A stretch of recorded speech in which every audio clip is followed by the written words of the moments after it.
Welcome to Tantra Talks. This podcast is brought to you by Tantra Labs and hosted by Tantra's CTO, Russell LaCour, and Creative Director, Brecky Von Bitcoin. Please note, all opinions expressed by Brecky, Russell, or their guests on this podcast are solely their own and do not reflect the opinions of Tantra Labs, Inc.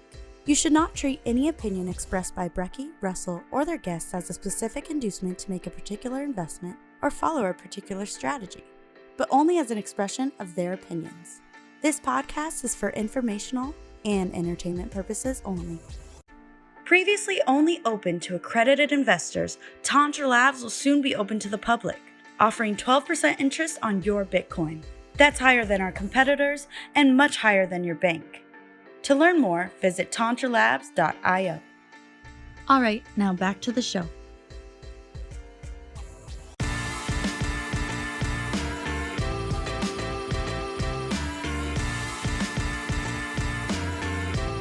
Ladies and germs, welcome back to Tantra Talks. I am quite excited, as you can tell from my voice, because we have Tantra Labs Chief Innovation Officer, none other than Brett Morrison. That's Brett with a Bitcoin B for the B right there. A little bit about Brett before we kind of get into it with him and get to know him a bit better. Man, I don't even know where to start with Brett. Brett is a computer scientist, first and foremost, although I'd put Bitcoiner before computer scientist at this point. He built one of the first photo sharing sites back in 1998. Some of you maybe weren't even born then.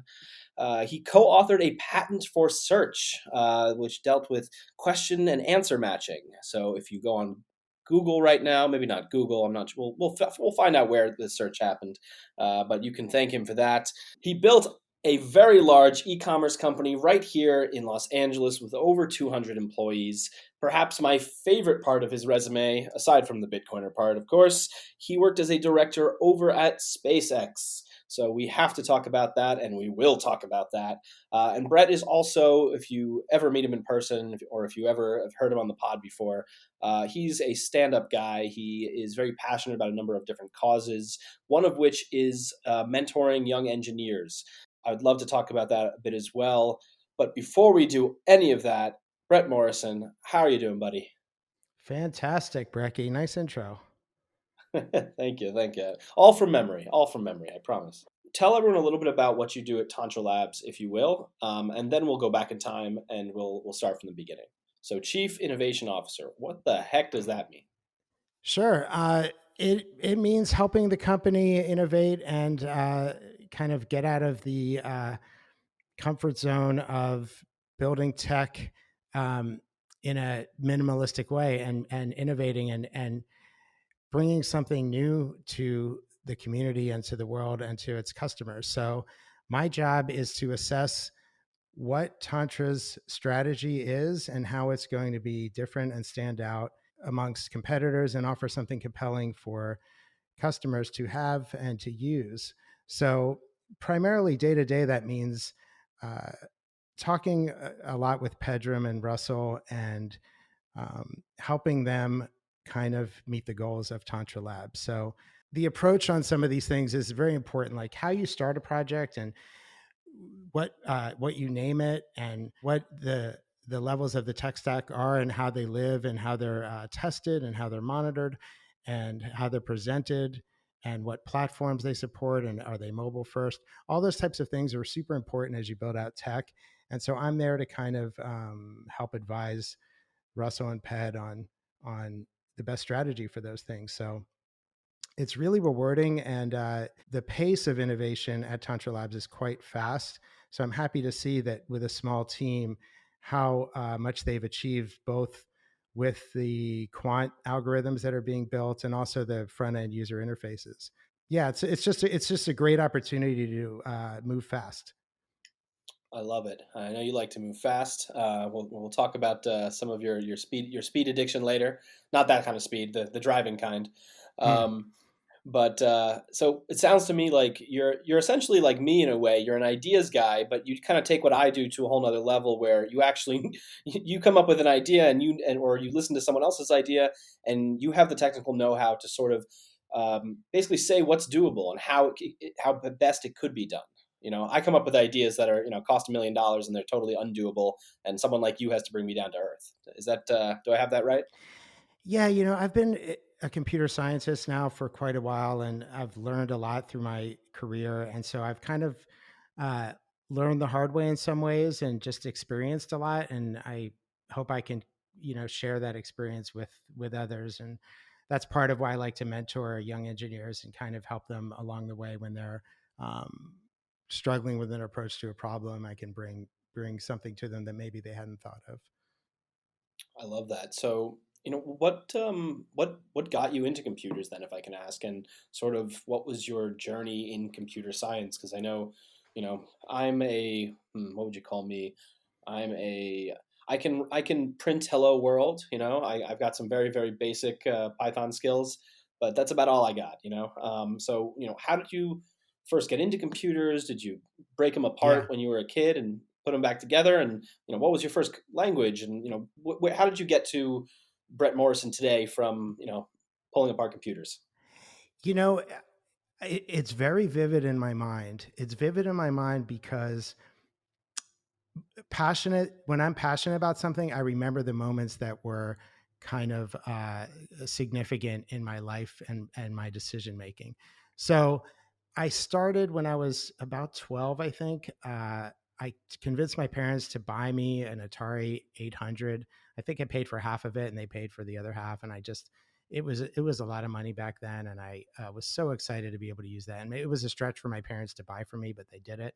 And I was just so happy on it. I would program BASIC, and we had tape drives back then. So my neighbor down the street, he would come over with his tape drive and we would copy tapes together and load them into memory. And it was just kind of something I did as a kid. And then I didn't do much of it in high school, but then when I got to college, so I originally went to college and I wanted to be an Air Force pilot of all things. I saw the movie Top Gun and I thought that is what I want to do. Uh, and I was absolutely driven to be an Air Force pilot.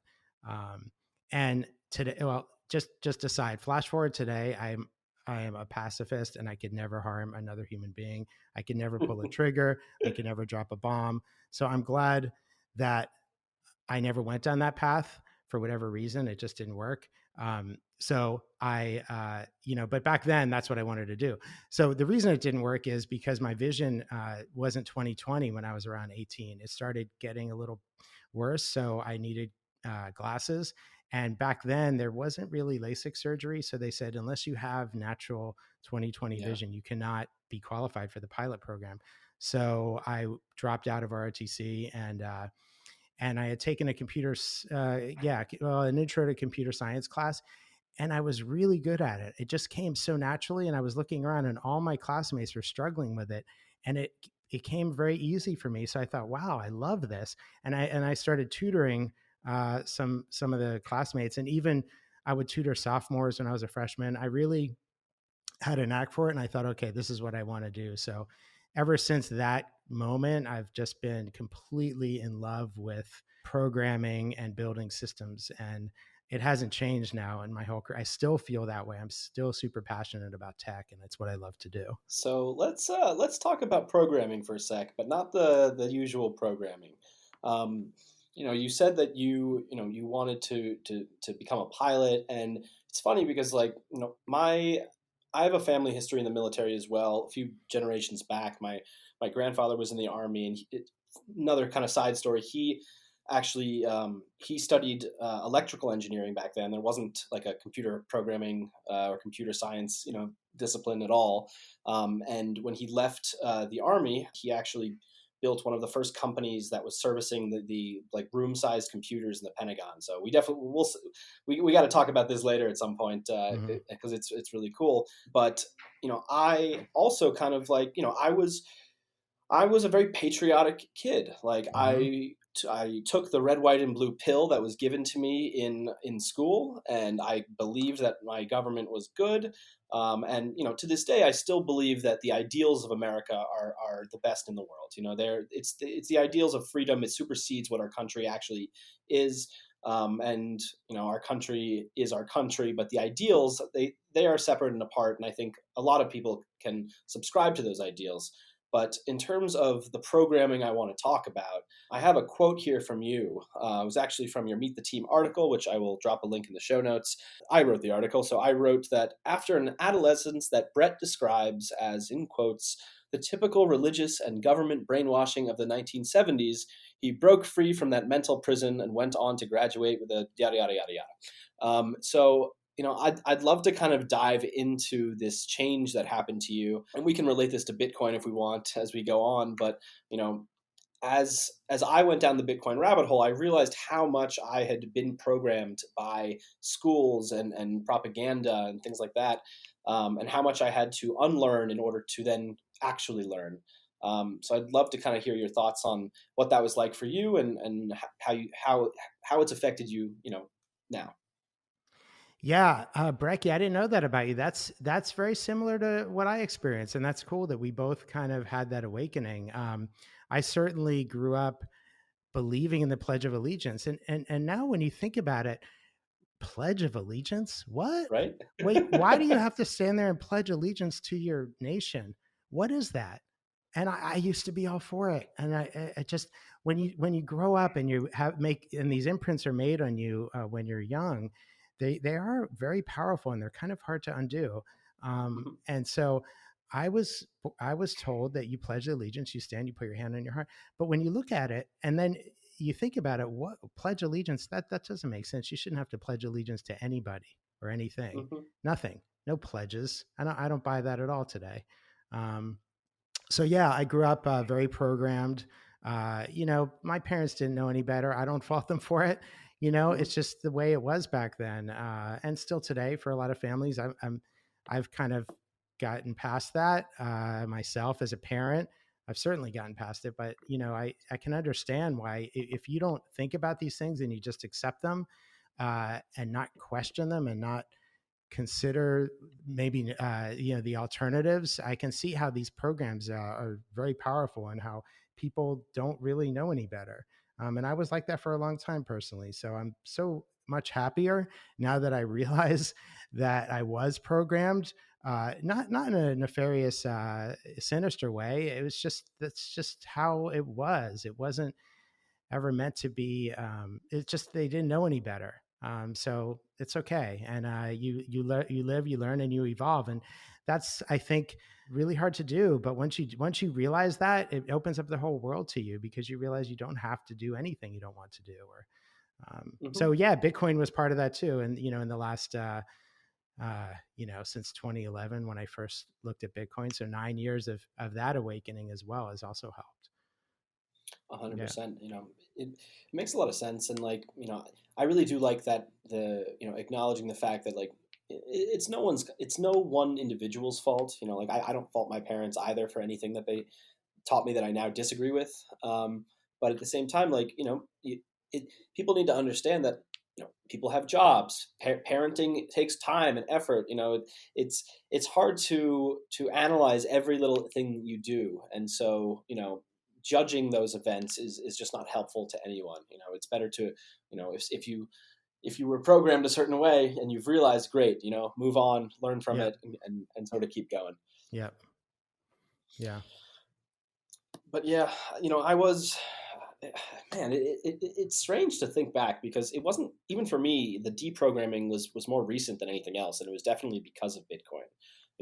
I think when the wars were just getting started in the Middle East, not the first Gulf War, let's say the second, I believed the media and I was gung ho Hmm. about it. And I was like, yes, we should be doing this, and now I'm like horrified that I took that stance. But we all change, and we all learn. So. Well, we don't all learn. You learn, I learn, and it's nice to see people changing. But some people, they refuse to learn because they need that confirmation bias of their own prior beliefs, and they don't have the strength to change, even if they meet someone who may expose them to other points of view. They're just so ingrained that unfortunately they don't change, and they live their whole lives. They live to be 70, 80, 90, Mhm. and they never evolve from that. So I I think it's in everyone's best interest to uh, change all the time. And and another dogma I really like to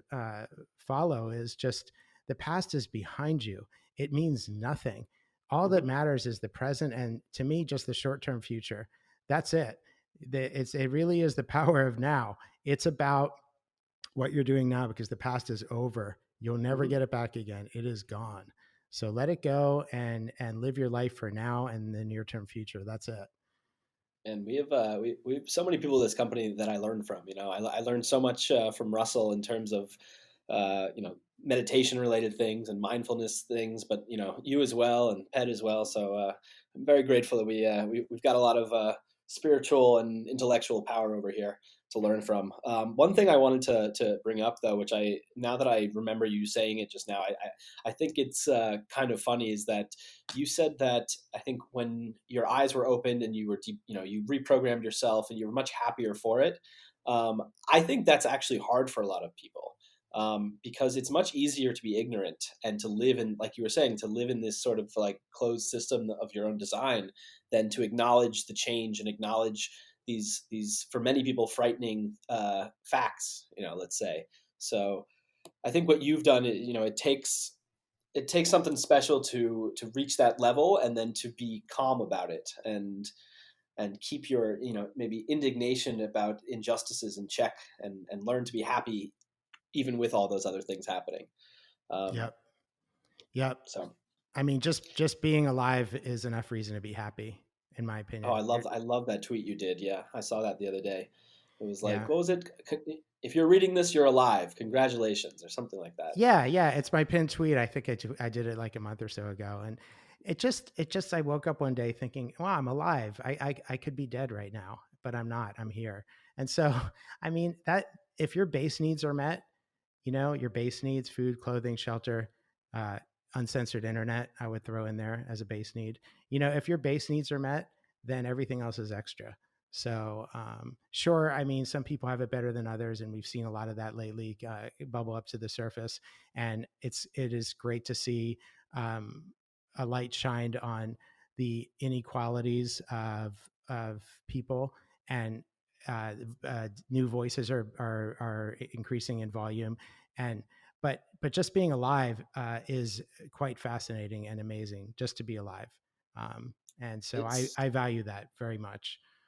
I mean, I'm with you 100%. Like in the grand scheme of the universe, the chances that we are here, there could be Hmm. absolutely nothing, and yet here we are. It's pretty spectacular. Yeah, So, and when you think about that on a daily basis, and you wake up and you think about it, and right before you go to sleep, you think about it, and even throughout the day, you realize that, and you open your heart to love. It's amazing how when you think about love more than you do fear, love will win. And so when you approach any conflict or problem from a place of love, you realize there are no problems. It is all okay. So that's really something I try and do all the time, and I found it helps me immensely. Um, and I advise, you know, people around me to try that. there's a I've developed this habit on the podcast of reading other people's smart words, and I think this is a great time to indulge myself here. So I'm going to read a quote that I hope you've heard before, but if not, great. And for the listeners at home, open up your ears. And it goes like this. I want to say it's an old Navajo story, but that could just be made up. But anyway, an old man told his grandson, "My son, there is a battle between two wolves inside us all. One is evil. It is anger, jealousy, greed, resentment, inferiority, lies, and ego. The other wolf is good. It is joy, peace, love, hope, humility, kindness, empathy, and truth." The boy thought about it, and he asked, "Grandfather, which wolf wins?" The old man quietly replied, "The one that you feed." And that's always kind of stuck with me, and not that I always follow it. I definitely indulge my anxiety and depression more than I should, but I Yeah. try to remember it, and to have good thoughts, because our thoughts become our actions. Yeah, So absolutely. I love that, and that's great that you're living your life that way, Brecky. I love it. I'm happy to hear no, no, this. Brett, Yeah, I'm you're not doing there yet. great. You're doing great. Absolutely. So, yeah. So that was my college experience. If you want me to go on from there, I mean, I've had my first job out of school was I was writing. There's a big building in Boston, downtown Boston, for Fidelity Investments. And my Mhm. first job was actually in Richmond, Virginia, just south of Washington, D.C., working for Digital Equipment Corp, which ended up getting acquired. But they were a big company in the 70s, 80s, and 90s. And we built a system for their security system. So, when you walk into a big building, there's a guard station, and the guard has a bunch of monitors in front of them with all sorts of alarms and elevators. And You built so, tracking tech, uh, Brett? tracking. Surveillance tech? You built surveillance tech? Oh my God. It's funny you say it like that. Security tech. Yeah, but see, the old Brett back then wouldn't have even known that that was maybe, something I shouldn't be working on. The Mhm. new Brett would never take a job like with a defense contractor, for example, or something that's building something that could compromise people's privacy or so forth. But back then, no, it was just building security, like doors and alarms and uh, just sirens. And so that was my first job in Virginia. It was a cool experience for a year, but then I was like, oh, I got to move to Silicon Valley. That's where all the action is. So I moved to San Francisco and worked for a customer service or customer relationship management CRM software, which today people Mhm. probably are familiar with Salesforce. Um, .com, which is a cloud-based customer management software. So I worked for a company called Scopus, which was like a precursor to cloud. There was no cloud back in the 90s. It was all desktop software, and I brought Windows. Believe it or not, offices did not have Windows on every desktop in the early 90s. They didn't. They had Unix terminals or nothing on people's desks. So Windows desktops just started arriving on office workers' desks, and I had some experience with Windows in college, and nobody else in the community did. Like nobody knew how to program Windows, but I did. And so I got a job at a Silicon Valley company that wanted to build a Windows version, and I talked them into it. So I was the head of that project at my early 20s, and that company, I mean, I was employee, I think 16 or 17, and it ended up going public with about 500 employees a few years later. So I was there Mhm. early, and it was an amazing experience. I was programming in C++. You asked about languages earlier. Mhm. That was really the only way to write Windows programs back then, was C++. There was no web tech. There was no JavaScript. Um, yeah, yeah. It's an interesting time to be alive, that's for sure.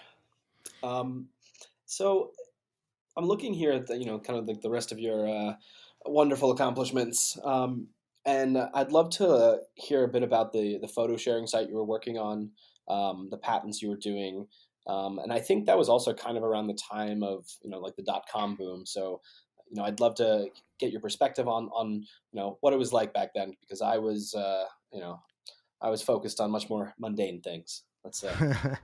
Well, that was a great time, the late 90s.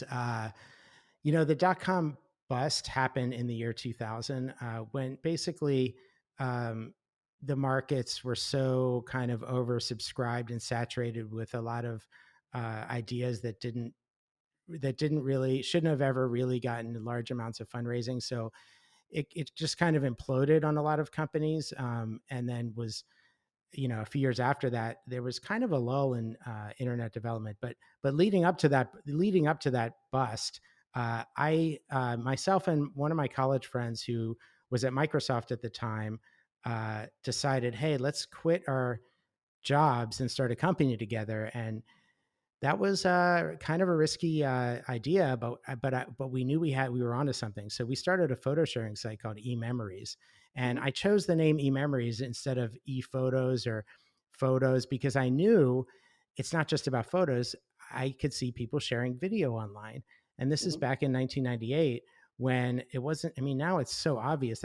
That is the number one use case of the internet when you think about it. I mean, it's all about Instagram and Facebook and texting photos and videos to each other, Snapchat, Brett, TikTok. I've got to interrupt you for a second and brag a little bit. So I just moved into my new place, which I've told you about, and I have a fiber internet connection, and it is amazing, and I'm so happy, and I don't know what I was doing before, so I just I needed to talk about that. But back then we were it was DSL at the best, no? Yeah, that was one of the obstacles we had to get around. Well, in the late '90s, digital cameras had not really taken off yet. They were a small percentage of the overall market share for photography, and Kodak saw the writing on the wall. So they knew that film was starting to decline. Their sales were starting to go down, and they knew it was not gonna reverse. It wasn't like, oh, a few years later, oh, it'll turn around. They knew it was a one way path down. So we actually met with Kodak, and we ended up raising $4 million from Kodak in our second round of financing. So, yeah, my partner and I, we built the website out of our houses, and we launched it, and it was a working product. You could upload photos, you could caption them, your friends could comment on them. You could actually co-author an album. You could order a print book. You could order a calendar. So I did the whole kind of .com news media blitz where I was interviewed. I was on a cover of a couple magazines. I was just like this .com kind of poster child. And eMemories had a really optimistic opportunity and a bright future. But we made one mistake. We to bridge the divide between film and digital, we decided to build a service out where you could mail your film in. We would process your film and then scan the negatives and upload the photos, and then you'd get an email saying, "Hey, your photos are ready." Oh man, That was short-sighted. Well, the idea was to bridge. By the way, this wasn't my idea. This was our investor's idea. My partner and I were against it. We just wanted to be all digital and not have to deal with like a lab and a warehouse and mailing things around. We wanted to keep our company lean and mean, and all we cared about was disk space, because back then a terabyte of storage cost about $150,000. And so we cared about disk space more than anything. And so we did not want to build out this film process, but we were told to by our investors. They said, "We will invest in you, but this is where we want to take the company." And so we said, "Okay." So we did it, and it worked, but it just took a lot of time, energy, and money away from the core business, which really was to just get people's digital photos online. And that bridging of the film ended up really costing us a lot. And it ended up with the .com implosion, the funding just kind of dried up, and we weren't able to get past it. But we were pre-Instagram, pre-Flickr. We were there early, and who knows what would have happened. Where you really screwed up, Brett? Where you really screwed up? eMemories, good name. It's a good name, but really you should have done like a book of faces, like a Facebook. That's what you could have done. That would have been great. Thank you, Savannah. Please put in a laugh track to make me feel good about myself. Anyway. Yeah, that was look. I knew back then people loved. See, today people take these things for granted, which is fine. They should take it for granted. But back then, if you saw your face on a computer monitor, that was amazing. It was like, wait, there's a photo of me and I can see it on here and not have to print it. It was a big deal. But we were pre-phone photography too. That's the other thing. It really took the phone to take digital photography to the next level. Well, what was it that happened? I remember reading an article back in the day, back when I was in film school, and we can talk about film in a bit, but about basically how Kodak like missed the boat, and they were like the number one camera manufacturer, and then I think like within a year or two it was Nokia because of phones, and I found that to be just so interesting. Yeah, sure. Nokia was early phones. Sony Ericsson had a nice phone on a color screen before the iPhone came out. Yeah, but then the iPhone came out, and then it suddenly became everyone. The smartphone generation was kicked off in 2007, and then all these other manufacturers came out with Android equivalents, and it's the rest we all know how phone photography has taken off. But back then it wasn't so obvious, and there was no phone. You had to export you had to know how to hook your camera up to a card reader, and we used to provide instructions because not everyone could figure that out. How to eject your card from your cameras. I mean, we had to deal with all that kind of friction to get your photos online. I mean, I remember back then, like, this is more on the phone side of things, but like when phone photography like what became a thing, like sending photos was then a thing, but it cost, it cost like $1 to send a photo or something by SMS back in the early days. Oh It was yeah, sure. crazy. Yeah, they used to charge. Yeah, that's right. I remember that. Yeah, they would charge MMS fees, and then Yeah. yeah, and then if you did a group MMS with just text and not photos, you ended up paying for those because do you remember that? It was If you wild. By the way, yeah, I really, really like the euphemism you just used. What was it? Phone camera tech. It's a great, amazing euphemism for Chinese tracking technology. Okay, fantastic. That's a bad TikTok joke about how we're all being tracked by the Chinese oh government. yeah, I have my suspicions of TikTok, like a lot of people do. Yeah. Anyway, onwards to more positive things. I want to hear about some of the other things you did. I don't want to gloss over these things because really I want to hear more about SpaceX.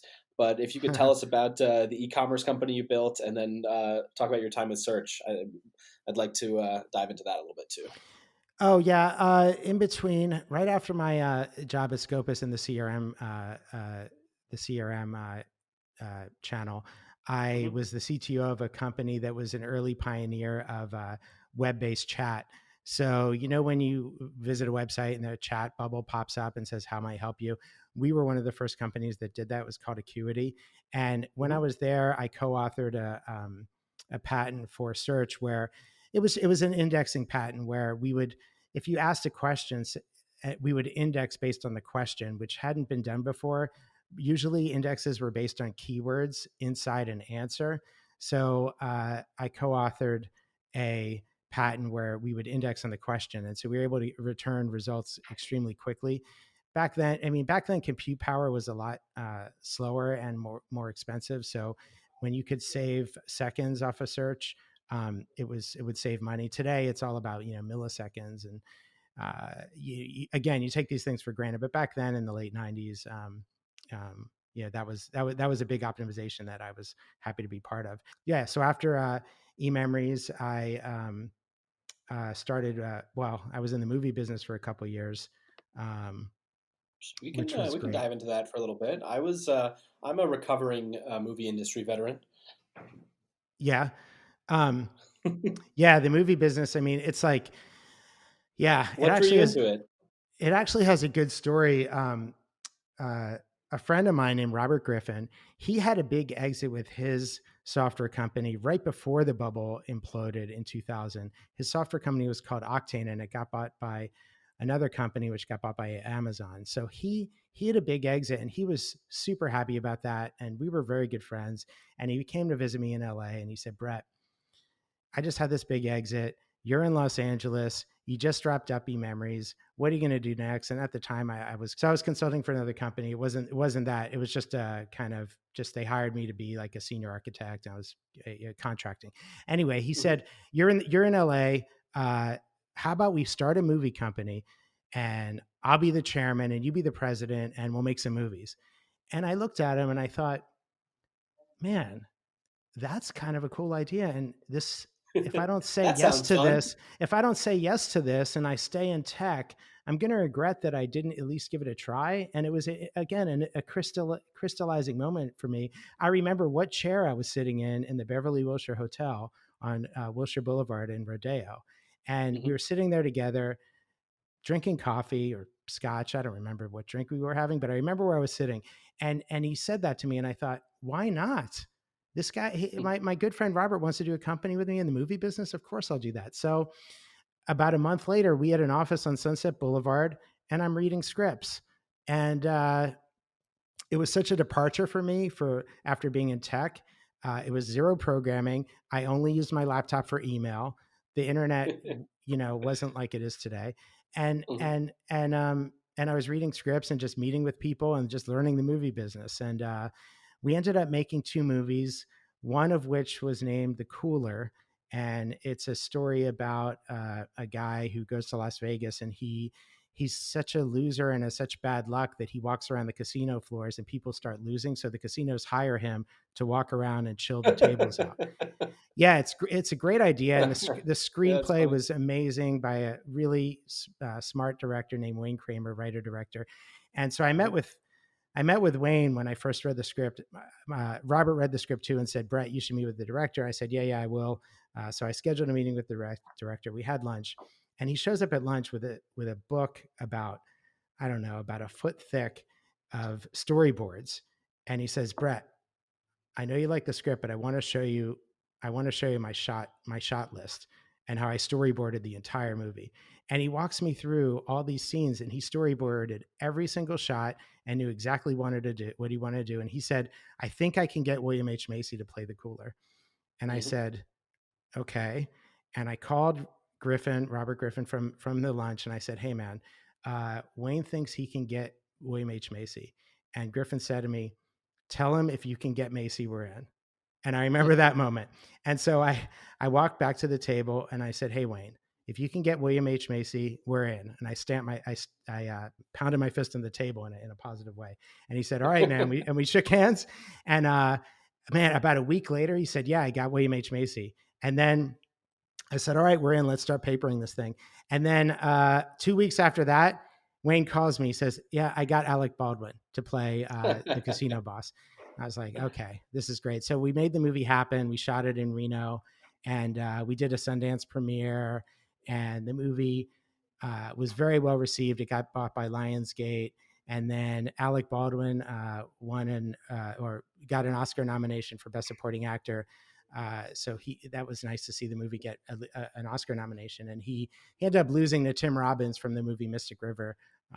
Mm. But that movie really changed Alec Baldwin's career, which was kind of languishing at the time, and so that was Mhm. exciting to be part of that. But honestly, I really miss tech, and so I wanted to get back into my passion, and that was tech. It was not the movies.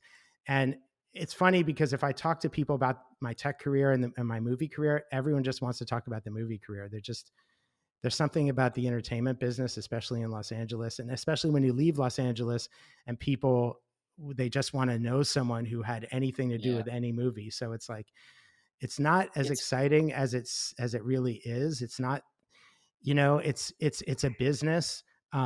And there's people who work in it. It's not like it's not super glamorous. It really isn't. No, it's Um, not. It's not half as glamorous as people think it is. And when I left working in the movies, I kind of started using this phrase when people ask me why, and I would basically I still say, it's a lot more fun to watch movies than it is to make movies. And I got into it. So I'll give you the quick story in case you don't know this. But I was studying abroad in Moscow, and I had been studying Russian in college, and my grandfather, who I mentioned earlier, he had done some business in Moscow in the early '90s, and so he took me there on a vacation. I think after I graduated high school, and I didn't know what I wanted to do. So Moscow was like the Wild West of business, and I was like, "Wow, this is so exciting! I got to be here." And so I learned Russian, and then I went there, and I quickly learned why my ancestors left that godforsaken country. And while I was there, and I was depressed in this like really, really gross student dormitory there. Um, and I was watching movies and I was thinking to myself, oh man, I want to change the world. I love movies. I should make movies, and that was kind of the genesis of that. And then, when you get into it, you do realize what a slog it can be. And I still love the movie making process. I think it's a very special thing. And, when you're working together with a team of people and you're all like pulling together to get the shot and to bring a vision to life, it is special, but it is not all um, it's not the way it's shown in the movies, and it's not what you think. Yeah, no, I know, and no, there's filmmaking. There's a lot of aspects to it. I think people think that any movie that's like 90 minutes or more is the same, and it's so different. Like when you look at a blockbuster movie like an Avengers or a Marvel movie like that, or Hmm. The Matrix, and the amount of effort that goes into those movies, and then you look at a small movie, an independent movie. They're both movies, but they're made very differently. And I don't think viewers really know that. They just kind of want to watch a movie. Mhm. But yeah, the business is extremely complicated. There's a lot of people in the middle. Um, and actors want to act, and directors want to direct, and writers want to write, and then kind of everybody else is supporting staff to that. So yeah, I would actually Yeah. say that actors want to direct, writers want to direct, waiters want to direct, everybody wants to direct, but and therein lies the problem, because only one person can really direct. Well, yeah, and Yeah. and then in TV, I think the power position in TV is being a writer or a showrunner. Yeah, exactly TV right. directors are more systematic because there's not as much art to it. It depends on the show, Mhm. obviously. Like a show like Game of Thrones or a cinematic show like that, sure, but like a sitcom or a light drama, the directing part of it is not really that much of It's an art. different, Yeah, it's it's more. getting the performances out of the actors rather than bringing the vision to play. Yeah, So yeah.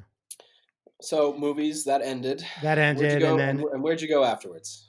yeah, that SpaceX. no, not yet. One more company before SpaceX. In fact, the best company I was ever a part of. It Besides was Tantra Labs, go on. besides Tantra Life, sure. One Stop Internet. So I co-founded that company in my garage in 2003, and Mhm. we were a full service e-commerce solutions company, and our first client was Von Dutch. So if you remember the trucker hats and the kind of the graffiti type of art, it was a absolute meteoric rise of Mhm. a brand. And uh, so we went to the owner of Von Dutch, who is named Tani Sorensen, and he is one of my best friends. He was actually the best man at my wedding in 2011. 8 years after meeting him. But in 2003, uh, their store was getting a lot of people walking in, and people were interested, and celebrities were wearing the products like Leo DiCaprio and Ashton Mhm. Kutcher and Paris Hilton. And Tani said, "Yeah, we're getting so many people in the store, and our website is terrible." And I said, me and my partner Steve Tanberg, we went to Tani and we said, "Hey, we'll take over your website. We'll do everything. We'll do the website. We'll do fulfillment. We'll do customer service. We'll take it over, and we'll take a commission." And we agreed to a deal, and we launched we relaunched VonDutch.com on April 1st, 2003. And our first month, we did 30,000 in revenue. And by December 2003, we did $1 million in revenue in 1 month. So That's wild. it And I was think I amazing. was one of the first hats, if I remember correctly. I was probably 12 or 13 back then, and man, I looked so cool, or at least I thought I did. Well, Steve and I were like, "Wow, this is amazing! This business is amazing!" And then, but Von Dutch couldn't be our only client, so we realized this Mhm. isn't just about the two of us. And we hired a designer as our first employee to help with some of the website design. But we realized that it's not sustainable to just depend on Von Dutch as our only customer. So we added a third partner, John Tomich, who he helped add additional clients. So we started getting new clients, such as True Religion was one of our early clients.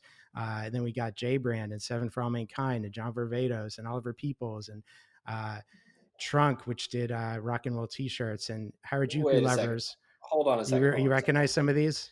It's not that I recognize them. Okay.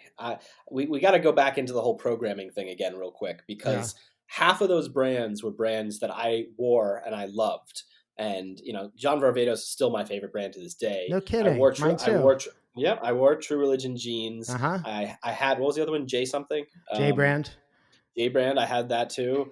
Like, and Ed Hardy. Yep, that too. So I'm wondering, not only like the website design, but like maybe like was all the marketing tied together somehow too? Like you were somehow you reached me, and I Yeah. I dove in and I bought all that Yeah, stuff. yeah. I mean, that's our client list was fantastic. Well, our biggest client actually after Von Dutch was Lululemon. So we ran Lululemon.com for 2 years. They decided to take it in house. So we ran it from 2009 to 2011, and then they took it in house because they didn't want to share the revenue with us. But so Sure. they had so much money, they had so much profit that they were able to budget a whole team, and they took it in house. But so I built the e-commerce engine. So that was what I did. Steve handled operations. So he handled the warehouse, the customer service, the photography studio. I think at our peak, we had like 6 photographers constantly shooting products. We had a couple studios. So Steve handled all of that. And then John handled all the sales and biz dev, but I handled all the tech. So I built the e-commerce engine from scratch. So today, when you want to sell products, the first thing you think of is Shopify or maybe Magento or Squarespace. But back then, those kind of off the shelf e-commerce SaaS products didn't exist. So I built our e-commerce engine, including fulfillment and customer service and returns and printing labels and inventory counter systems, everything from start to finish, integrating with scanners.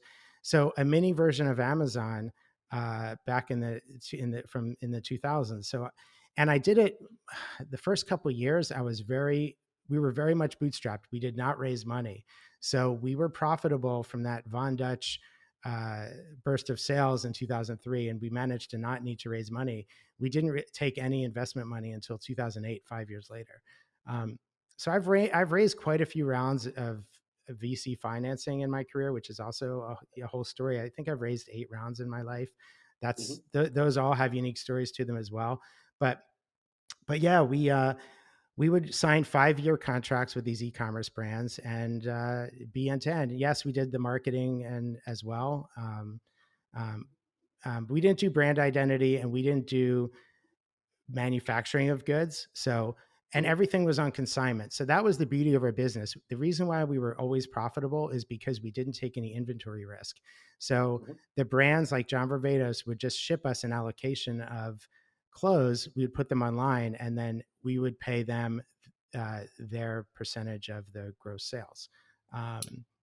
We didn't take any inventory risk. Yeah. So the moral of the story, at least for me here, is that I am blaming you for all of the disgustingly horrible looking Ed Hardy shirts that I wore back in the day, and that is why I was not as popular as I thought I was. So it's funny you mentioned Ed Hardy.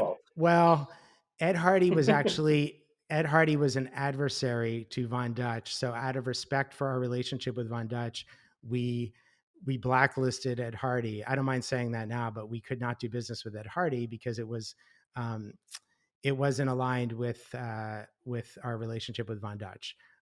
So they built it themselves. So that wasn't your fault. Okay. No. The good days of Von Dutch were our fault. But everything after that, was after Brett. Yeah. I like it. Yeah. All right. SpaceX. Talk to me. What are you allowed to tell me? And what are you not allowed to tell me? Actually, you can't tell me that. So. Yes. Yeah, no, SpaceX didn't have a lot of classified info that kind of people who work there can't talk about so much. It's more about SpaceX is governed by something called ITAR. I think it's International Traffic and Arms. What's the R for? I guess arms. AR. So it basically means that because you're firing a missile, a rocket could be a missile, that you're governed by these restrictions on who you can hire, and you cannot hire foreign nationals easily. They have a whole vetting process, which as an American citizen, I didn't have to deal with, but even visitors that were not Americans had to go through an extra set of protocols to engage with SpaceX because of ITAR. But as far as classified info, yeah, there have been some classified payloads on SpaceX rockets. And yeah, a small group of SpaceX employees were cleared to manage that data. But most of the employees at SpaceX did not have confidential or classified info. The only thing that was classified is just company intellectual property. So, I can certainly have a conversation about SpaceX without, compromising my ethics of what I saw as intellectual property. So why don't we do this then? Why don't you tell us a little bit about what you were building? If I remember correctly, it was you were building some of the logistical systems, I think, or correct me if I'm wrong. But then after that, how about you give us one really good Elon story from your time working there? Yeah, Elon. I love Elon. He's an amazing guy. We all love Elon. Come on, everyone who's listening to this podcast probably is a fan of Elon. So it's and if you're not, you should be. It's definitely an Elon bubble for this audience. I'm also a big Tesla enthusiast as well. So, so I was the director of enterprise information systems, which was a pretty large team at SpaceX that managed all the software that was not actually on the rocket. So the rocket software was another team, and all their code is in C++, and was super high discipline as far as protocols and processes and testing suites and hardware reliability as it relates to software, and bit flipping, which is the idea that a computer chip could actually misfire on a calculation, and so you needed redundancy. Like that type of stuff was in the rocket software team. My software that I was responsible for was the manufacturing floor for the most part. So the assembly at the SpaceX factory had quite a bit of software behind it. So technicians that are on the floor taking literally tens of thousands of parts and putting them together to make a rocket and a rocket engine required a lot of CAD, a lot of step-by-step instructions, like you will apply the glue, using this nanometer of disbursement of this from this tube, and all sorts of like enlarged photos of exactly how an adhesive would have to go, different chemicals that have to get poured in a certain way for safety, For fire protocol. So real much quick, software to guide the tech through their assembly process. real quick for the folks at home, if you don't know what CAD is, that's computer aided design, and it's basically a tool used by architects and engineers to design things to the micrometer. I don't know what decimals they use, but very, very precise engineering. Yeah, and an interesting part of SpaceX's requirements for space flight and getting certified by NASA, which SpaceX has a very close relationship with, obviously, because a lot of the payloads are provided by NASA, and NASA's paying to launch those payloads. But a big part of assembly in rockets and rocket engines are photographing every single step. So pretty much every tech has a digital camera with them, and they take photos of everything they've done, and it gets logged into the system. So then if there ever is an anomaly or sort of problem, they can trace it back to analyzing those photos in high res and seeing, maybe there was a metal shaving that the human didn't see. That might have been overlooked. So it's an incredible amount of precision and discipline that goes into all of that. So I was the director of the team that built the software that the techs would use to ensure that the rocket was safe.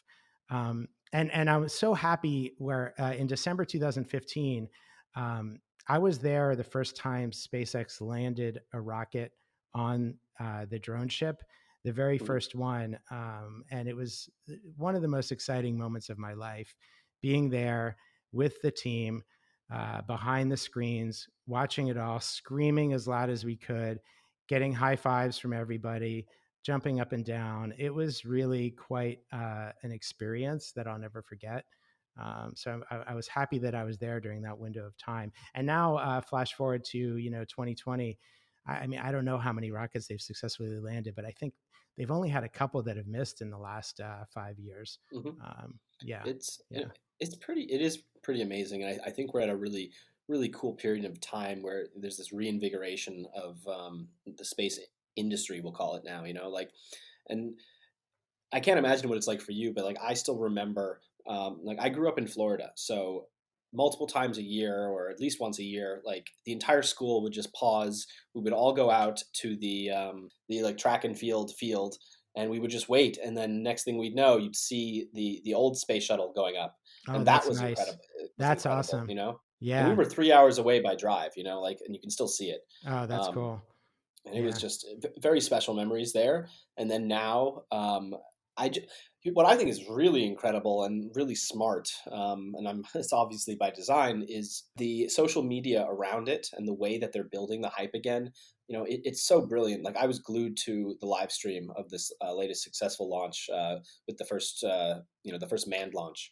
So it's just fun times. All right. I need a funny Elon story. Did he ever come in and say anything crazy, or Give me something. Yeah, no, I have a couple Elon stories. I did interview with Elon. Uh, so I had to get, I interviewed with 8 other people before Elon, and the um, the hiring manager who walked me over to Elon's office, as I'm walking over there, he said, "Brett, if you last more than 5 minutes with Elon, it's probably a good sign. If you last less than 5 minutes, it's probably not going to happen." So I sat with Elon, and we talked for about 16 minutes because I remember him watching the time after I got Yeah. up from his desk. So yeah, we had a nice conversation about, he and I are not too far apart in age, and we both kind of had that the You early both drive the same car too, we yeah, we both had Model S's at the time. I imagine the Model 3 wasn't out yet, but Yeah. we we both were there during the early internet days, so we talked a lot about that. And then, I told him how I thought I could help SpaceX, and that was really what he asked me. He said, how are you going to help SpaceX? And I explained to him how. And I saw a lot of, even during the interview process and talking to some of the people that would end up being reports of mine, some of their struggles. I definitely was able to size up how I could address some of those. So I laid out a plan in those 15 minutes, or maybe 5 or 6 of those minutes, of where I could help, and he liked me enough to offer me the job. A funny Elon story is one time I was on the warehouse floor talking with someone, and Elon came marching by, and he had orange shoes on, which were kind of cool. And so you could see him from far away, and he was walking, and he was extremely upset. And he walked all the way across the floor, full speed, like walking as fast as he could. And then I found out later what happened was one of the fairings that was about to get put on a rocket for the next launch was bent. And he wanted to find out WTF, Yeah. what happened. The And fairing is are those the fins at the end of the rocket, no, or the fins help. Well, there's landing legs, and then there's the fins that help steer the rocket on reentry, and then the fairing is what covers the capsule, the capsule of the payload. So the oh, it's fairing is at the very like the top heat of the shield? rocket.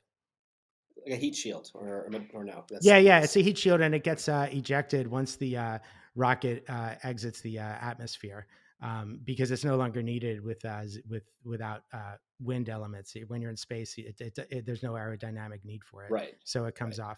Yeah. So, and now they today, I mean, they've been pretty good about catching those fairings in a big net out in the sea.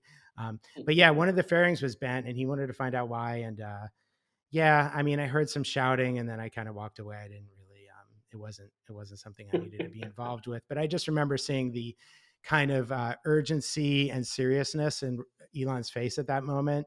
And, it just reminds you of how serious SpaceX mission is, and the margins for error are so small, and the level of efficiency and quality that goes into it is just tremendous. And the work that goes into it. And now, they've really dialed in the rocket. I mean, I don't remember how many launches they've had now of the Falcon 9 and the Falcon 9 Heavy, but it's really gotten to be.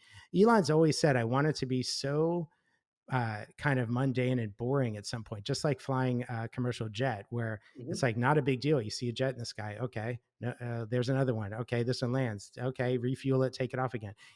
Super, just routine. And so they're getting there, absolutely, and it's going to get there. And that's all Elon. Elon looked at the rocket industry and said, why are you discarding all these parts in the sea and like wasting all this money when you can reuse them and refuel them? And he's the first one to do it. So it's just an incredible achievement of innovation of what SpaceX has done in the last 18 years since they started. Super, Yeah, super happy that I was a small part of it, really. Yeah. he was. And yeah, it's I still geeking out over the fact that you were a part of it, but Elon really, like us Elon fanboys, probably we get a lot of shit for this, but he really is a visionary, I think, and the more I see what he's up to in the context of the evolution of the world these days, the more I believe it. I was you know with SpaceX, Elon realized that we had to become an interplanetary species. It was something that was inevitable for our survival, and we need to do it. So he built SpaceX.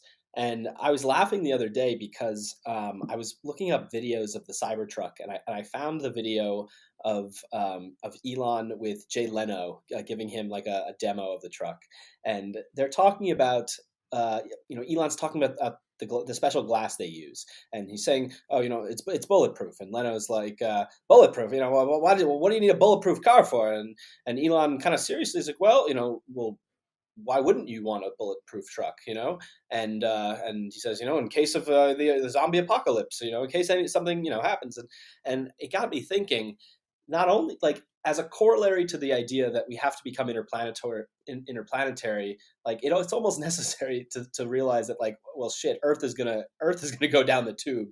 So maybe having power cells in your home and solar panels on your roof and a rechargeable bulletproof truck, maybe that's not the dumbest idea ever. So I happen to believe that Elon has a greater plan, and I don't even think we've seen the half of it yet. So we'll see. Oh yeah, no, Mars is definitely literally on the horizon. It is going to happen. It's not if, it's when. And I mean, Elon's known for having super ambitious time estimates, so it's not going to happen exactly as soon as he wants, but it's going to happen. And SpaceX is on its way, and SpaceX will be there.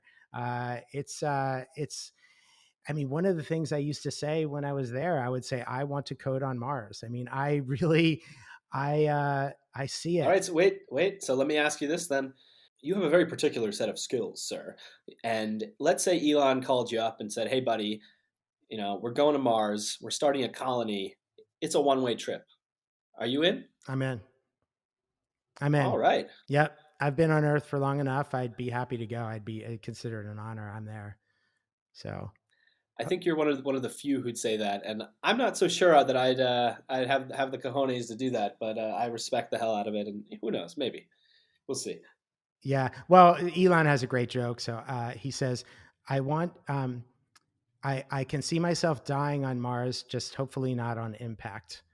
That's his thing. Yeah, I really like that. Yeah. All right.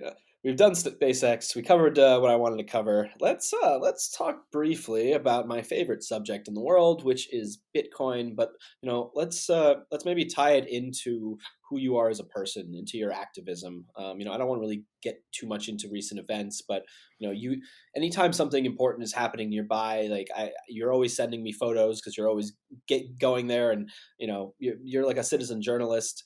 So why is Bitcoin important to you, and why is it more important now than ever? And what's exciting about it to you? And I'm asking too many questions, but you get the gist of what I'm asking.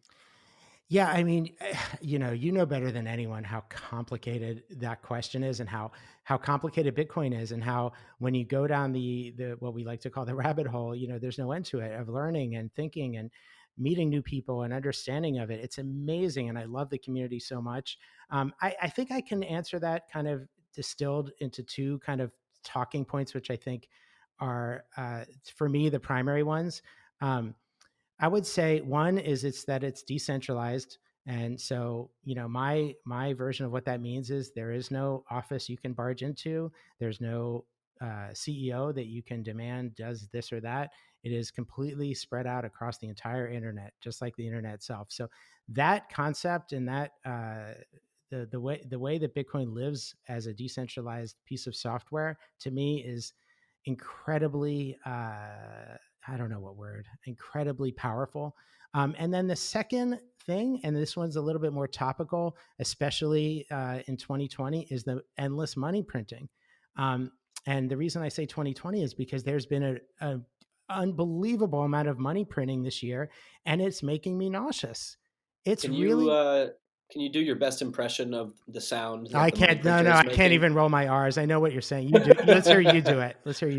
Oh, I just say burr. That's all. I don't go into the money printing goes burr. Yeah, I can't roll my R's actually. Yeah, no, that meme I found very funny the first time I saw it. Oh my God. And I think I probably saw it, knowing you, as probably on your Twitter, because you, Brecky, are you're a trendsetter on Twitter, and I look to I you for my appreciate that. my up to date Bitcoin memes. Yeah, but yeah, the money printing that's happening now is making me nauseous, and it is because people don't realize how dangerous this is to our economic fidelity. And I think now, I mean, it happened in 2008. That kind of opened up the can of worms. And now in 2020, it's wide open. And the government is just continuing to print money to fund whatever that the government wants to fund, to send money to government cronies and crony capitalism and enrich themselves and their friends and start potentially wars using this money and funding whatever that they want to without any oversight. And it's not okay with me, and it shouldn't be okay with anybody. And it makes you really question what budgets even mean anymore and what tax revenue means anymore. Because if they just keep printing money that supersedes tax revenue, what is the point of even having a budget anymore? They can just add money to the treasury and just dole it out any way they want. So Bitcoin, how that ties into Bitcoin is Bitcoin can't do that. And so the problem is the US dollar doing that is going to have a ripple effect across the entire globe. And also other countries are going to do the same thing. And the effects are not known immediately. It's not like the day after you print money, the economy collapses. It has a slow negative effect. And I'm not an economist, and I'm not going to try and talk about all the dynamics of kind of monetary policy and how that fits in. I just know that when you have something that should be finite and you suddenly create more out of thin air, that it devalues it. And so we're going to see that, and it's going to affect the lower income part of our country the worst. And we're going to see a huge stratification between the rich and the poor, and the middle class is going to evaporate in the next few years. And that is going to be very detrimental to our country's happiness and health. And I am concerned about that. As a fellow citizen, I'm concerned about what this government is doing to this country. It bothers me. Does it make me sad or angry? I said earlier, it makes me nauseous. I try not to let these things affect me energetically. So it makes me nauseous in the sense that I wish it wasn't happening, but I don't know. Unfortunately, I don't know what I can personally do about it other than be a supporter of Bitcoin. There's really, Yeah. I don't know. Like, do I think certain people in Washington should stop? I mean, if you replace them with other people, they're going to do the same thing. So it's not like, it's just the system. It's the way it is. It's not like it's Steve Mnuchin's idea to print money. Other people thought of it, and Yeah. he's just there now. I mean, I have Yeah. this theory about it, and actually, I want to mention first. I'm glad you brought up the fact that you think it's going to have a much worse impact on the lower class, because it kind of basically leads into bringing up the idea of the Cantillon Effect, which for our listeners at home, if you don't know that, look it up. But basically, it means that when money is created, those who are closer to the money spigot, who are closer to the printer, they benefit from the money before it ever reaches the people down at the bottom. Which means that by the time it gets to the lower levels, they're printing even more money, and so it's just not good.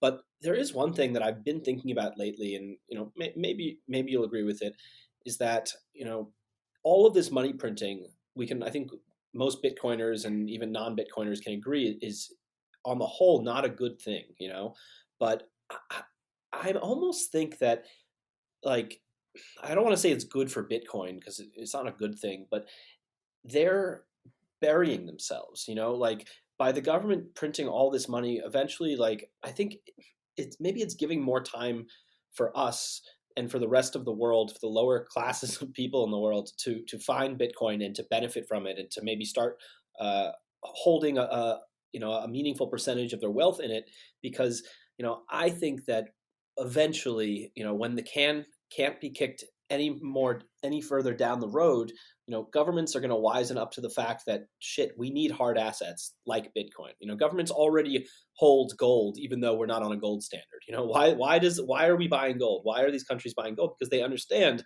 that while they're printing money infinitely, it's going to lose value. So they need something that isn't going to lose value. So I think what's going to happen is eventually we're going to see almost a mad dash for Bitcoin by governments, and the governments that realize this early will benefit more. But we think that the printing press is going burr right now. When governments realize that the only way to have a store of value in the future, one of the bigger ways to do so will be Bitcoin. I think they're going to let the printers loose and use that infinite printing press to buy mining equipment, to buy Bitcoin, to effectively drive the price up. So, what I think we can do is, and something that we're both doing now, is teaching and getting as many people as we can involved in Bitcoin now before it gets to that point of being too late. I think a lot about this, Brecky, and Bitcoin as an equivalent to gold, I think is a great analogy where Bitcoin is digital gold. I think that makes a lot of sense. And but Bitcoin as a unit of account and medium of exchange, I think has a long way to go. Unfortunately, it's, do you remember like back in 2014, 2015, how merchant adoption was actually kind of really increasing. And we saw more and more websites taking Bitcoin and cafes and, coffee shops.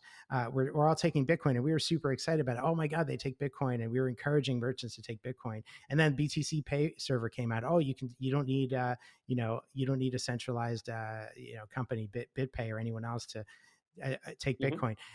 But I feel like now in 2020 that it's slowed down a bit. So I'm curious on your thoughts on like just having Bitcoin is more of a utility than it has been. Because the reason why I say that is when I think about Venmo and PayPal, and I don't know if you've ever used Zelle, but it's a bank to bank like Venmo. It just like they're so and how about tap to pay? With Apple Pay and Android Pay, it's so easy to walk into Whole Foods and just tap your phone on the counter. So on the register. So that makes the US dollar super friendly to use. So it's like until Bitcoin has the equivalent or better than that, it kind of makes it hard for me to be out there advocating to use Bitcoin to buy things with. And so I've struggled with this because as pro Bitcoin as I am, and you are, and everyone listening to this podcast is, the struggle is real on this. So I'm curious to hear your thoughts on like, what's the next phase? I know Jack Mallers has done a lot with Lightning, but what does that mean to like my mom? Sure. So what are your thoughts on that? You're very close to this stuff. I know you are. Yeah, I'm in an interesting position to talk about this for sure. I first and foremost, like I'll say, I consider myself a sound money maximalist. Like the reason why I am so passionate about Bitcoin, well, one of the reasons, let's say, is as a store of value, as a way to preserve wealth against the nefarious and ignorant actions of governments worldwide, right? Yeah. That part I'm aligned with you 100%. And there's a lot of value there. And I could just talk about that with no coiners and convince them, some of them to adopt Bitcoin just for that.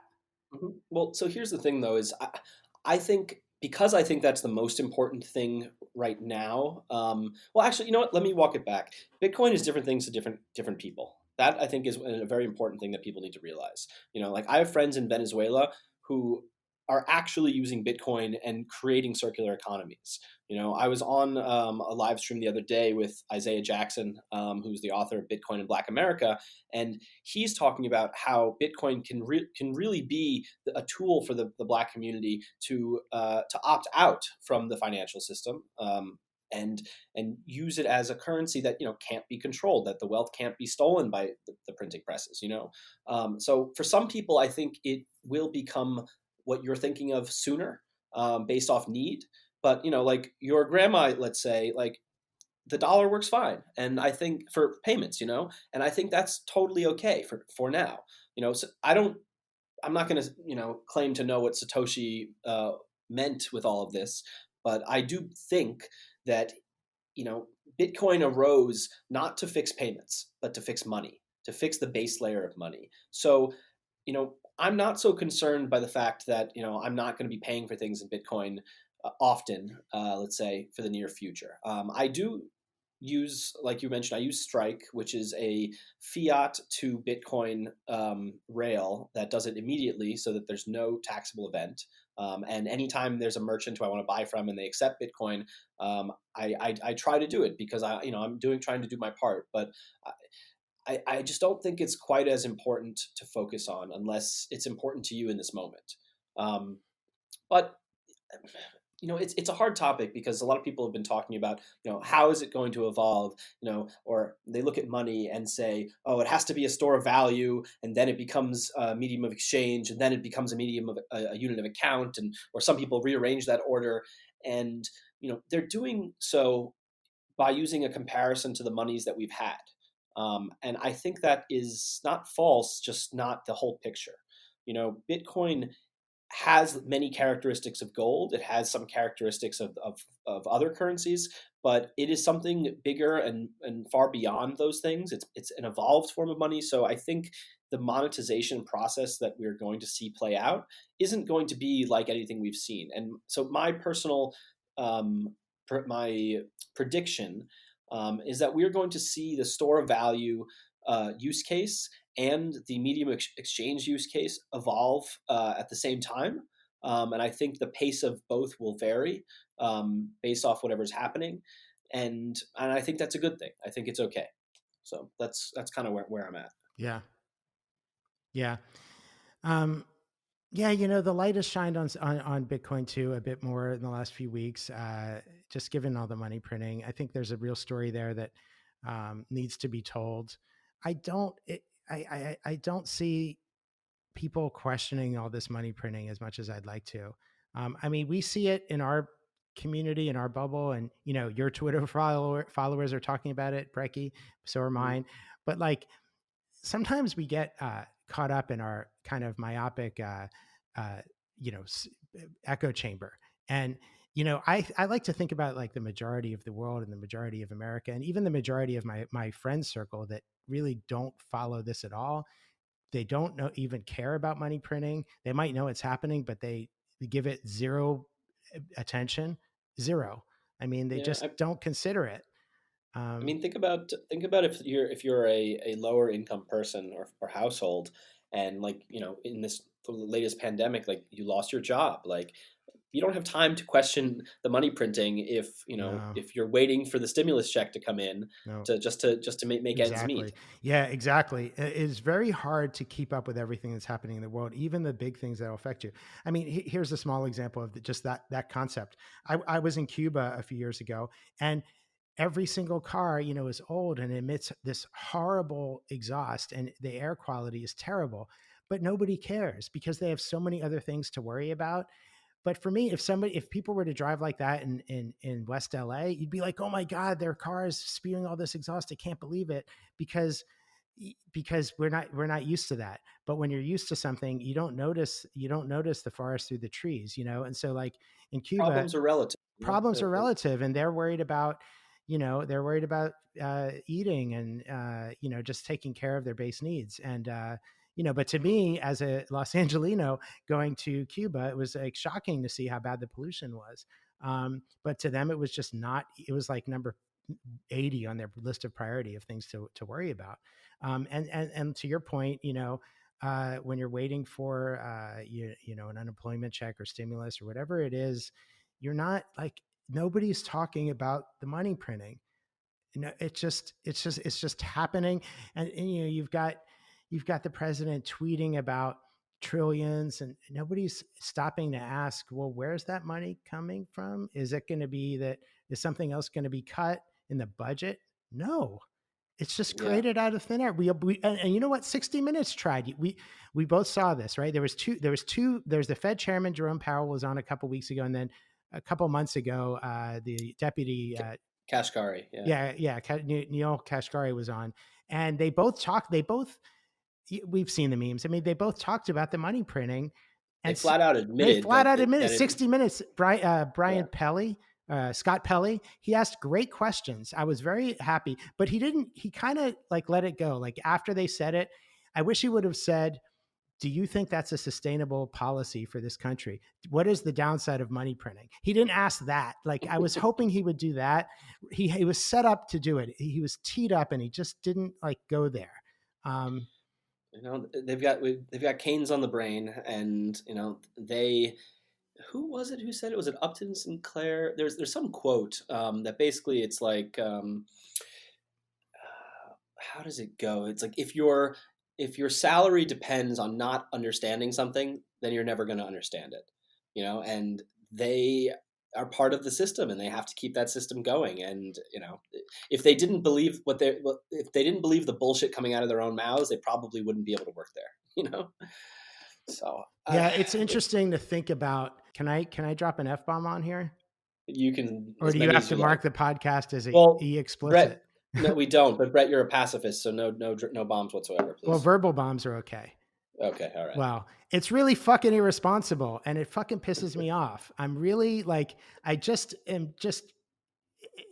just not okay. Now I can go off on a rant though, because I'm like, I'm a self-sovereign person. I was just born. I didn't ask to be born in this country.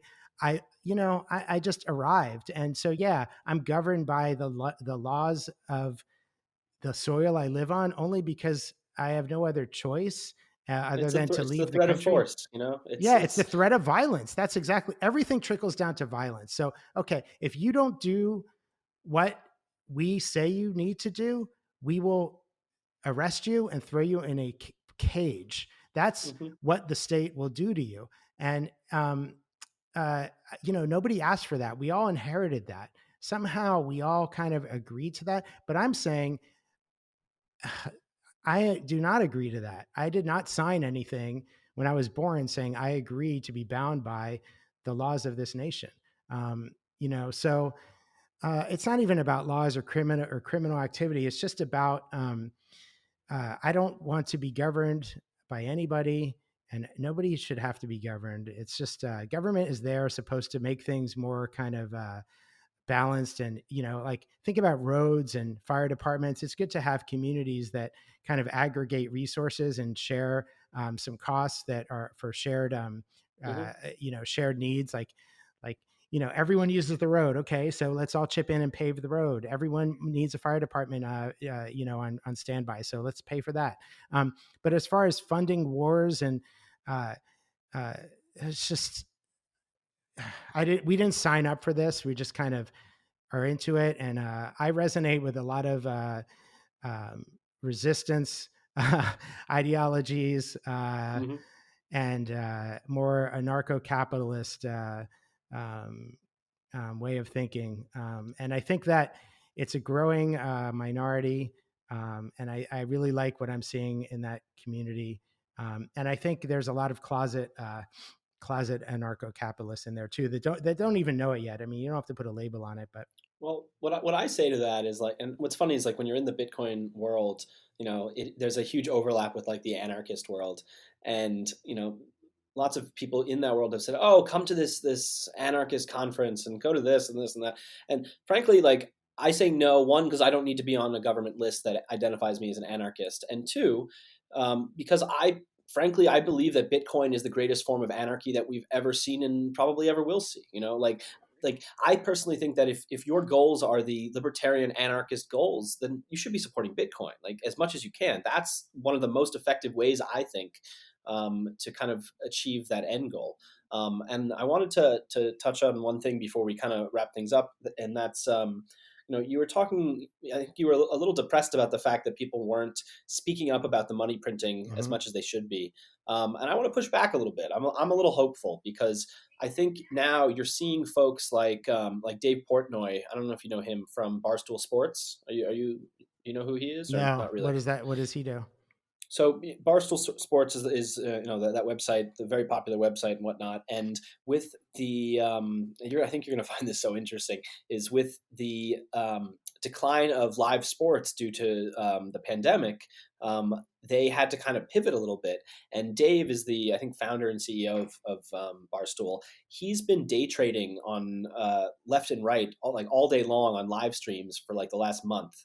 And he has been he's done a couple of epic rants as he's sort of woken up to how the financial system works, because his world was sports and gambling, and that was it. That's all. That was his whole focus. And when he started trading, he started going down this rabbit hole. I don't think he's quite a Bitcoiner yet, but maybe he'll get there. And he went on this epic rant about how the dollar is like Shroot bucks from The Office, and he's got this like Boston accent. And they're just Shroot bucks. They're printing them left and right. They're infinite. They're worthless. It's toilet paper. And he's like a major kind of like figure in like the younger generation, let's say. So I think there's hope. I think people are waking up a little bit more each day to what's going on. And, a lot of people won't realize it, and there's going to be some hard, painful lessons, but I don't know. Hey, I'm going to stay optimistic. Did you see that during the protests the last couple of weeks, there was a speaker who stood up and started with a megaphone and started talking about Bitcoin? Did you see that video? Oh, yeah. You're talking about, his name's on Twitter. Shout out to I Am the Character. I'll put his video in the notes also. I think we talked about this on one of our earlier podcasts. That was great. It would be great to get him. I don't know what he does, but maybe get him on the podcast. Oh yeah, he's based in LA, so maybe we can try to do that. And what's funny is not funny. I found it incredibly brave to do that, because Bitcoin is not easy to understand at first glance. And to get up and talk about Bitcoin when there's like police brutality and all these other things that are being fought against, you have to really understand Bitcoin and be able to pitch it in a way that doesn't come off as, like obtuse and he did, he pitched it as a real solution for a community that needs to opt out. Yeah. He did, but it's still a complicated concept to listen to in a soundbite and say, oh, okay, I'm on board with that. It's too big of a leap for a lot of people, and it takes a real understanding. And that's, I think, a big obstacle. And I think I said this maybe in the last podcast I did with you guys, but they don't teach any of this in school. They don't teach how money works in school. And that's really unfortunate, because they're not allowed to. Well, allowed to, but see, what does allowed to mean? Fuck that. Well, change the rules. I'm with you. All right. Yeah. I don't think any book should be banned, but our schools ban books. So here we are. Yeah. I guess certain private schools don't have have to follow some sort of restrictions, but it would be nice if there's just so many things that our education system is lacking on. And that's a whole other rant, that's a whole other podcast, but it would be great if, just a little bit more about civic, maybe in the context of just civics, that you learn about how banks work and how money works. Because people money doesn't make that imprint on children, other than it's something that you want, but you don't really know what it means and where it comes from. And people still don't know. I didn't know until I started reading a few books about the origins of money and how the Fed works, and The Creature from Jekyll Island I read. And, you learn about I need these to read things. that one. It's a great book. It tells you everything you need to know about the Fed and its founding. So kids, I know we got a young audience. Kids, if you're at home, ask your parents about money, and you'll quickly find out that they don't know anything about it either. They're not going to teach it right. They're not. Yeah. I think I saw something about there's a TARP bailout, but nobody. It's just a complicated concept, but it's so important because it does affect our daily lives, and it's going to affect our like I go back to what I said earlier, it's going to affect our citizens' happiness in this country. And I'm concerned about that. Look at some of the Scandinavian countries. The people there are extremely happy. Like there's a happiness index somewhere, I think. And the US is not high on that list. And I'm concerned that the decisions made in 2020 that are going to have a ripple effect on families in the US are going to cause a lot of stress and pain for more people. But Brett, as Paul Krugman says, debt is just money that we owe ourselves. It's fine. Yeah. I mean, for the government, we're kidding. There is no end though. It's like, when does it implode? Do they just keep printing money forever, or is there a reckoning? When is the reckoning? That's kind of what I think about a lot. Like, how long can this go on? Can it go on 5, 10, 20, 50 years? happens exactly. So yeah, it's we need some change, and that change is Bitcoin, and you and I know it. And Brecky, you're an amazing evangelist for all things Bitcoin. And you just keep doing what you're doing. You explain things in a very distilled way. And I love your intro to Bitcoin piece you wrote, and I've forwarded it to many people.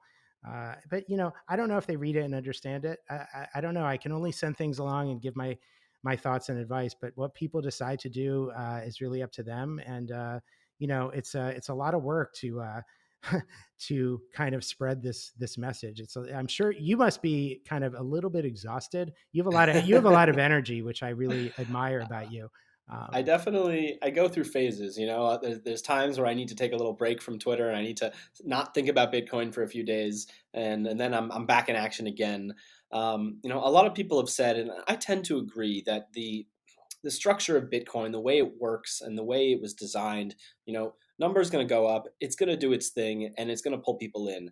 And not to say that evangelism and education aren't important. I think they're incredibly important, but it's a small part. And all we can do is do our best to help as many people get onto the lifeboat before it departs. And that's kind of all we can do. So to anyone listening at home, if you love Bitcoin as much as we do, tell someone about it. Tell them why you love Bitcoin, and why it's important to you specifically, because then maybe they'll go down the rabbit hole. It takes 1 or 2 touches, sometimes 3, sometimes 4, before any of it sinks in. So be that first touch if you need to, and go back. Brett, I want to close out, but I want to ask you, where can folks find you? Was there anything we didn't talk about? I know you're a private person, so I'll say that Brett has a beautiful family, but that's all I'll say unless he wants to comment further. So where can folks find you? Where can they read your thoughts? Where should they go?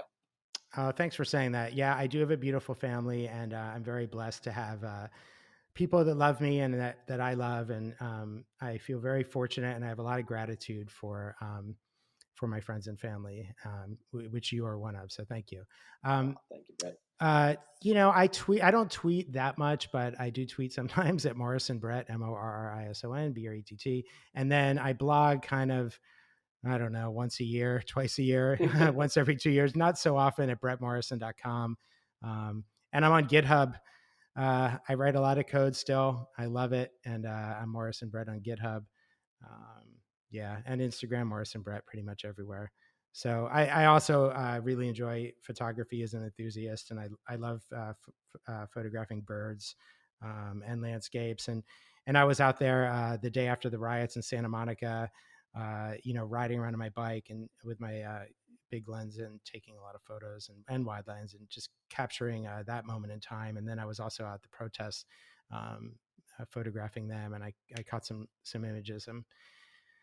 To try and remember that and imprint it and share it. To create e-memories, if you will. Yeah. Thank you. That's corny, but I'll take it. I like it. Ending on a corny joke. That's the way I love to do it. Brett, thank you for coming on. To the folks listening at home, you've been wonderful listeners. None of you made a peep. It was great. And tune in next time. If you enjoyed the show, please subscribe, consider leaving us a positive review, and sharing us with your friends. Previously only open to accredited investors, Tantra Labs will soon be open to the public, offering 12% interest on your Bitcoin. That's higher than our competitors and much higher than your bank. To learn more, visit tantralabs.io. Thanks for listening.